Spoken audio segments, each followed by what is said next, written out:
Hey you guys, welcome back to my channel where we talk about how to manage your own personal finances and how to save money. Today, we're going to be reacting to this video posted by CNBC where they feature Elana Taber. I believe that's how you pronounce her name. I'm so sorry if I mispronounce that. About her $5,150 apartment in New York City. And as a native New Yorker, I'm going to be reacting to it. So let's jump into it. Before I moved to New York City, I knew it was going to be hard to find an apartment, but I don't think I realized quite how hard. And I don't think I realized that I was going to have to give up like literal daylight and, space to store items. That is a thing. Oh my God. Moving to New York City is not like how you see in the movies. It is not Sex and the City. It is not like Gossip Girl. Like, you do not have space. You do not have place to store stuff unless you have like super high budget. You are going to be so excited if you have kitchen cabinets to store your stuff in. You're going to be excited about closet space. Just square footage is hard to come by. Linen closets are like rarely a thing. Entryway closets for coats and stuff are rarely a thing. New York City space is such a commodity, and so is sunlight. Oh my God, if you are moving to New York City, I cannot stress to you enough that you will want a place with sunlight. And even if you think you don't at first, you are going to like regret that mistake a few months into your lease. I definitely recommend getting a place with sunlight. I live in a 3-bedroom apartment with 2 roommates, and together we pay $5,150 in rent each month, and then I personally pay $1,850 for my room. So $1,850 for her room is a pretty good deal in New York City. It's rare that you don't have roommates in New York City, but $1,850, I actually used to pay almost exactly that same price for an apartment that my sister was my roommate. We had a 2-bedroom at the very north end of the Upper West Side at West 110th Street, and it was just off of Central Park, just south of Columbia University. It was a really cute neighborhood, and I paid around $1,850 for my room, which was like twice the size of her room and had a really nice sized closet, got pretty good sunlight. Our living room was pretty spacious, got good sunlight. Our kitchen definitely lacked cabinetry. We had a linen closet, which was really exciting. And we even had an entryway closet for like coats and stuff, which was also very exciting in New York City. And my sister had like a decent sized room too. She definitely paid less than me though. But the whole place got pretty decent sunlight. And so I'm looking at her place for the same price, and I'm already know that she's in a much more high demand area, a much hipper, trendier area where like a lot of the people who move to New York from outside of New York will automatically want to go live because it's so hyped up and it's very trendy and it's very exciting and they're new to New York City. For me, I just think that that's like such a waste of money because in New York City you can take the subway and be anywhere real quick. So I just would rather have like space and sunlight. Personally, being from New York City, like I don't really feel like I have to live in the exact hippest, hottest spot and then like live in a little shoebox because of it. But I can tell that she lives in a more hip and trendy area just from the size of the space relative to the size of my apartment where I was paying about the same price. I kind of viewed this apartment as an investment because I'm like, well, if I don't live in New York forever and I hopefully won't be paying this much rent forever, I knew it was worth that little, extra push. I know that I'm paying for a lot more than just this apartment. I'm definitely paying to get to live in this neighborhood, which feels like it's worth it to me. I originally started off with a budget of like $1,700, and then I eventually bumped it up to around $1,800 to be able to live here, which was hard at first. So it is very competitive in New York. We made sure we had like every paperwork that we might need ready to go. We spent like 2 full weeks of looking at so many apartments to finally find this one. It is so competitive in New York. Like, you will walk into an apartment that you love and that day they are getting an offer, contract, signatures, down payment on it. Like if it's a good deal, it's a good price, that's gonna go like that in New York City. There is so much demand for apartments in New York City, but that has changed a little bit with COVID, honestly, and the prices have gone down a bit. Now is a really good time. Like if you wanted to go and get a little studio in New York City, you're gonna get the best price now. But during COVID, prices in New York City have actually come down. Like my sister got this really nice, cute, exposed brick studio, vaulted ceilings. She got like 1 month free rent on her lease, which when you average it out over the year, it brings her rent down from like $1,700 a month to like close to $1,500 a month, which is like a really good deal, and she's really central. So I would really recommend that if you're thinking of living in New York City, that you start to look now, especially before we get to summer 2021, because I feel like that'll be more post-COVID, vaccines will have rolled out, and prices might start to go back up again, especially because prices tend to usually go up in the summertime anyways for rents. So if you're thinking of moving to New York City and looking at apartments, definitely recommend looking sooner rather than later. And if you find an apartment you love, you better pounce on that, and you better have all your paperwork ready for sure. And I eventually found it through StreetEasy, and I can't. StreetEasy, the way to go in New York City, the only way to go in New York City. Nobody uses Zillow, nobody uses Realtor.com, nobody uses any of those other sites. StreetEasy is the best, and StreetEasy is going to put you in touch with the renters or like sellers, right? Actual agent, unlike with those other ones where they're putting you in touch with like somebody who is going to charge you a fee. You can also search by no fee apartments, so you won't have to pay a broker's fee if you filter only by no fee apartments, which there are plenty of. StreetEasy is just like so easy to use, and it has all the best filters. You can filter by neighborhoods in Manhattan or in all of New York City. You can filter by price range. You can filter by amenities, whether it has a doorman, whether it has laundry, whether it has all these other stuff. You can filter it by all of that. It's really awesome. I definitely recommend if you're moving to New York City or looking at apartments in New York City to use StreetEasy and totally disregard all the other ones because nobody uses them in New York City. Came and saw it with my roommates, and we're like, this is the spot. As soon as we saw this apartment, we let the broker know that night that we were super interested, and then by the next morning, we had sent in all our paperwork. Once they approved us, we signed it within like an hour or two. So it was definitely a very quick process. I knew that it was going to be expensive moving in here, so I definitely saved up as much as I could before moving in. So when we moved in, a lot of money was required. We had to pay a broker's fee and then first rent. Broker's fee is such a waste in New York City. You can use StreetEasy, filter by no broker's fee. I personally would not pay a broker's fee unless you're planning to live in that apartment for several years. It is not worth it if you're only planning to stay there for a year. I don't think it's even worth it if you're planning to stay there for 2. I feel like you have to be committed to staying in the same apartment for at least 3 years to make a broker's fee worth it. I've never paid a broker's fee in all my time living in New York City. I've always done a broker fee free apartment in New York City, and there are definitely plenty of those available. They're a lot harder to come by, and if you find a good one, you need to pounce really quickly because they get snatched up like that, but you can find them. And then a security deposit. So when we moved in, we needed $15,000 cash, which still to That's me a is thing. just like, how is that like a thing? I love the East Village. I think East Village. I told you this girl was living somewhere trendy. I called it from the jump. I knew it. That girl's living somewhere trendy. But you don't need to live in the East Village to have the genuine New York City experience. You can be on the subway in a quick second. A lot of people who move to New York City don't know how to use the subway, don't feel comfortable in the subway. Learn how to use it real quick. You will save money on cabs. You will save money on rent. You will save money just in general. New York City subway is your best friend. No need to live in the East Village, honestly. Like, I'd rather live somewhere where there's like more breathing room and there's like shops and cool little bars and trendy places to go all over New York City. It's nice because it feels quite central to where I enjoy spending my time. Welcome. As you come on in, the first thing you see is this by spending. Just going back for a second, you see out her kitchen window how you just see the other brick building across the street?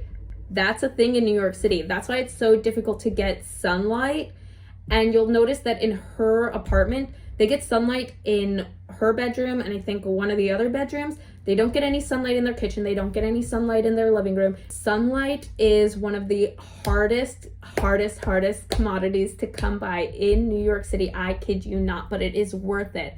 And that is why I wouldn't particularly like pay for an apartment where you're not getting sunlight, because that gets to you, especially during COVID.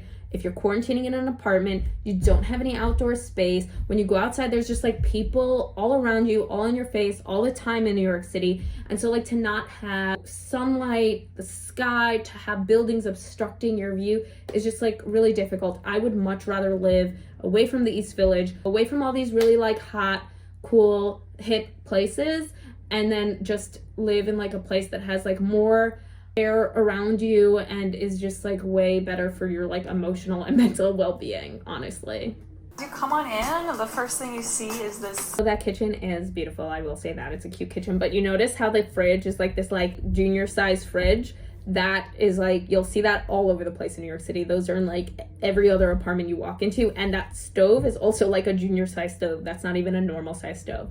This is how in New York City, they kind of like make you feel as if you're getting a normal size kitchen, but they just make everything a little bit more miniature. And so it's actually a bit smaller than how it looks, even though optically it probably looks like kind of pretty normal size. But if you're in that space, it's actually pretty small.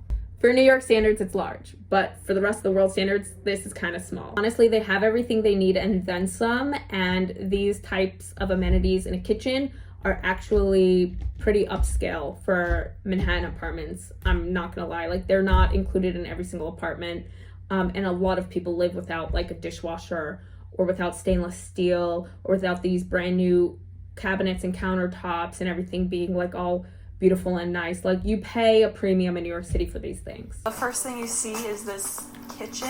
It's pretty large. I feel like for New York standards, there's a lot of really great storage right here. The pipe with the paint chips, that is so New York City. Oh my God, no matter how nice your apartment is, no matter how much of a facelift it's had, that is like, you're gonna find that stuff in New York City apartments. You're gonna find that in the buildings. You're gonna find that in the apartments. These pipes, that's like, these are like old buildings with old bones, and their infrastructure was built like so long ago. New York City is such an old city, and they're just basically putting a facelift on these apartments. So a lot of the time, these are the details that get overlooked by the landlord when they're sprucing up an apartment. And it really shows the age. It really shows the character. I honestly love it because it's like so unique to New York City, and it's like, welcome home. This is New York City. And it's cool because even like the bougiest, most expensive apartments will have these little touches of just like history and age, and it's just like not considered run down, but only because it's New York City, and it's kind of cool. I don't know, I'm into it. I like food. So this is like the only light for this like communal living space. So here is the living room. Welcome. This is like our main communal space. That living room is literally just a walk-through space, right? Like they kind of put a couch in. You could tell that the kitchen island cabinet is just behind the photographer. So like that couch is probably up against the kitchen island.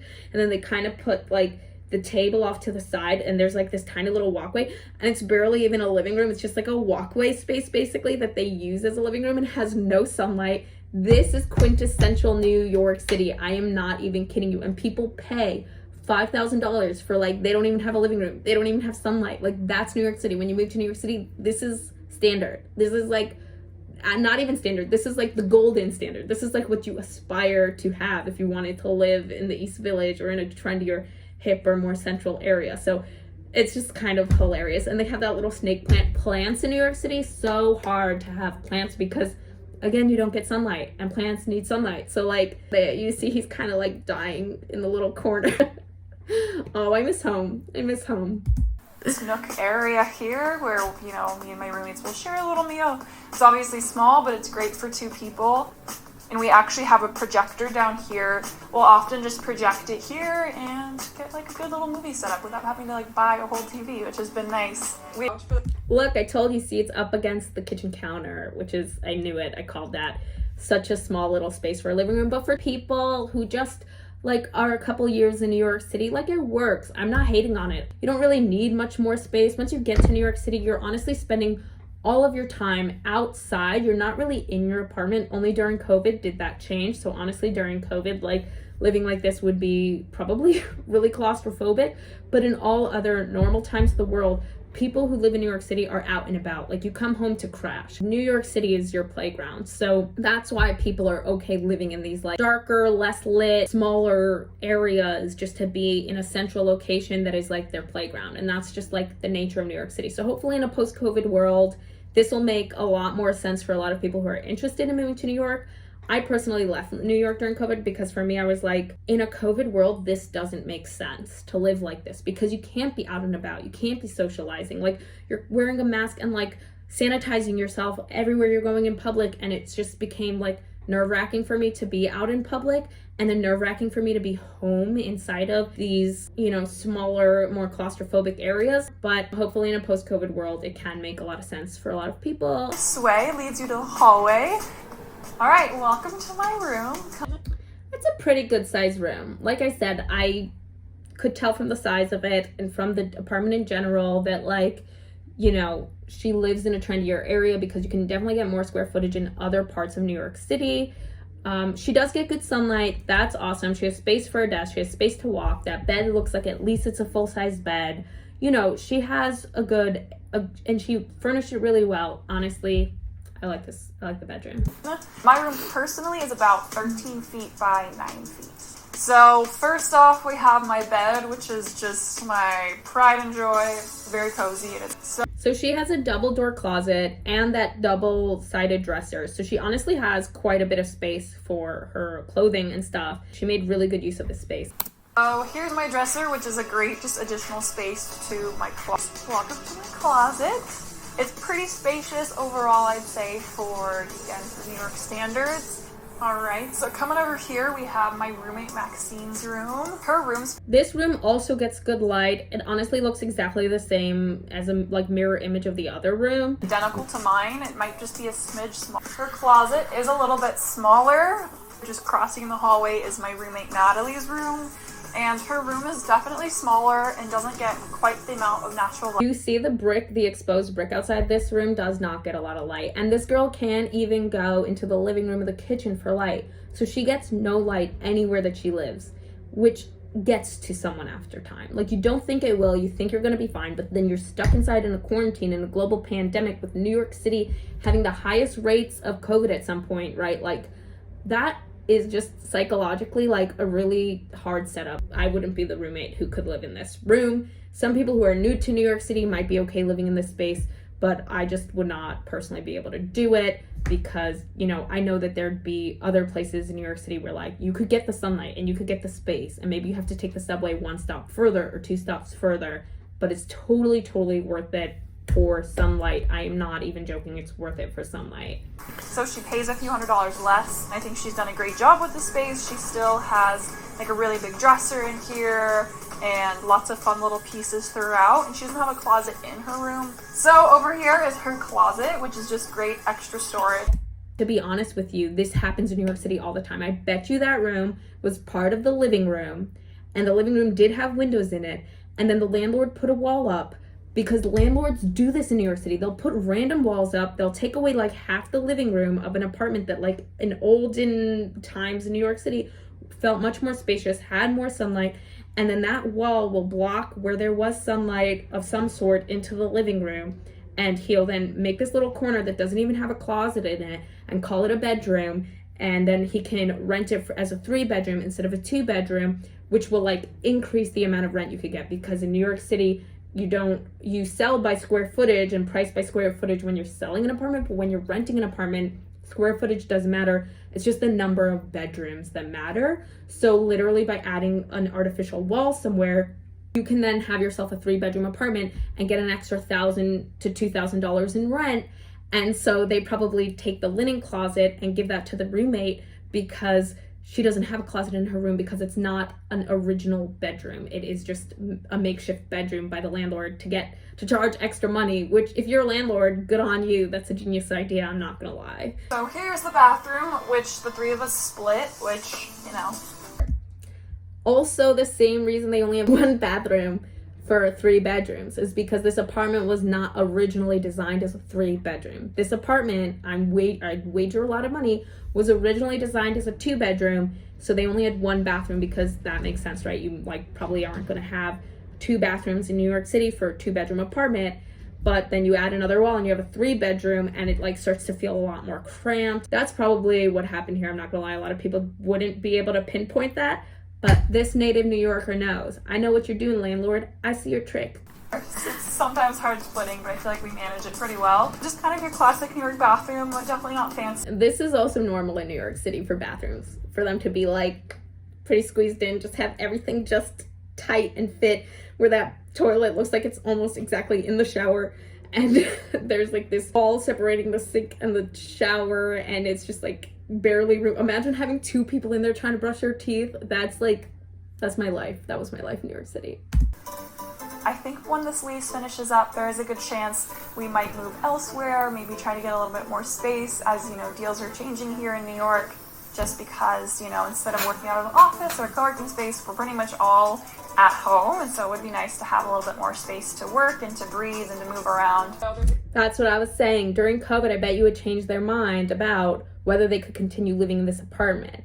And during 2020 was when I was like, I can't continue living in New York. It's really, really difficult, especially you don't have like a balcony and outdoor space. You are wanting to spend a lot of time outdoors, which during COVID is just not feasible. And now in the new world post-COVID, like people just want to have their breathing room, want to have outdoor space, want to have sunlight. At the time that they got this apartment, they probably got a good bang for their buck. It was a good price at the time, but things have changed. Get yourself a new apartment, girl. You don't need to be in the heart of everything. You now know New York City. You probably know how to use the subway. You're probably comfortable living in another neighborhood. You probably don't even need to live in Manhattan or in Brooklyn or in New York City. You could go to like Hoboken. That's a really nice area too. You go to Jersey City. That's a really nice area too. You could get so much more sunlight, so much more space for a lower price. Save money on rent.